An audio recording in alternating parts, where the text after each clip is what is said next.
I came home early to surprise my wife. Instead, I found my best friend wearing my bathrobe.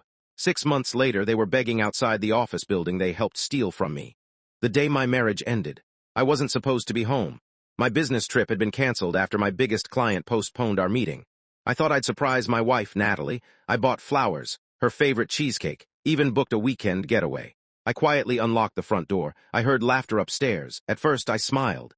She was probably watching one of her favorite sitcoms. Then I heard a man's voice, not just any man, my best friend of 15 years, Eric.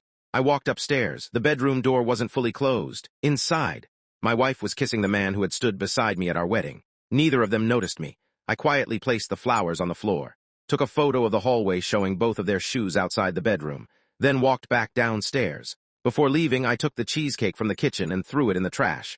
It was the last thing I ever bought for Natalie. I didn't scream. I didn't fight. I hired the best divorce lawyer in the city. 3 days later, Natalie came home to an empty closet. On the kitchen counter was one envelope. Inside were divorce papers and a single sentence. "You can have each other," she called 67 times. I answered none. 2 weeks later, Eric proudly moved into my old house. Friends told me they looked happier than ever. Good. Because I was busy discovering something much worse than the affair. Eric had been my chief financial officer. While reviewing company records during the divorce, my accountant noticed millions missing. Fake consulting invoices, ghost vendors, inflated contracts.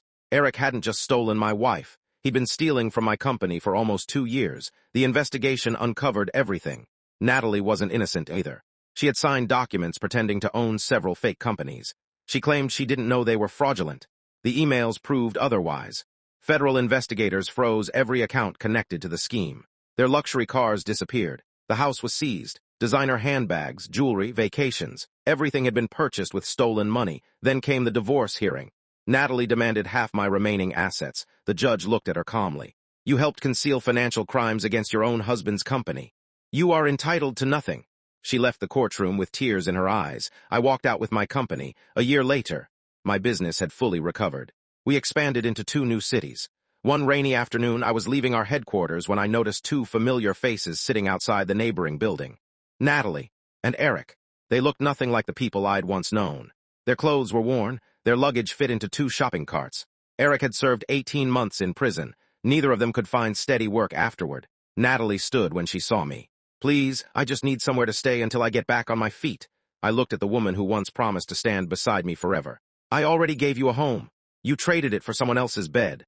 Eric couldn't even look me in the eyes. I reached into my wallet, not for money, for a business card. It belonged to a local homeless shelter. "They'll help you." I handed it to Natalie. She burst into tears. "You won't even give me one more chance?" I shook my head. "I forgave you a long time ago. But forgiveness doesn't erase consequences." Then I walked away, not because I hated her, because I'd finally learned that the greatest revenge isn't making someone suffer. It's refusing to let the people who destroyed your peace destroy your future too. Years later, people still ask how I got over losing both my wife and my best friend. The answer is simple. I stopped asking why they betrayed me, and started asking why I ever believed people who valued comfort over character. That question changed my life. If your spouse cheated with your best friend and helped steal your business, would you have given them another chance? Or walked away forever?